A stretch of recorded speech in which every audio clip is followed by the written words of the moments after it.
Well, as a great transition point here, before you go, I'd love to make sure we ask you the same questions we ask every guest.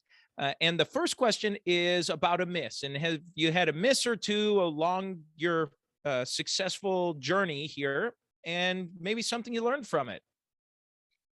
Yeah, as I thought about that, the first thing that came to mind was I, I have had the very fortunate opportunity to work with a very broad array of franchisors over the last 30 years now. And so I've gotten to get inside and see what a lot of people never get to see, right? So a week ago, I was in Denver for 3 days with 25 executives from Snap-on Tools.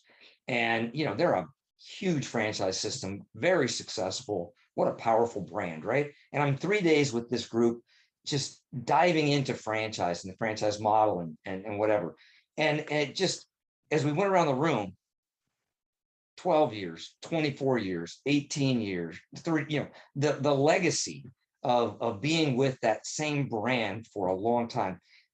The miss that I think about is that very first franchise, Flying Colors. Why didn't I just stay there and take it to mega size? Or Frullati Cafe? Man, I loved it. It was so ahead of its time, I think. But why didn't I just stay and take it to mega scale?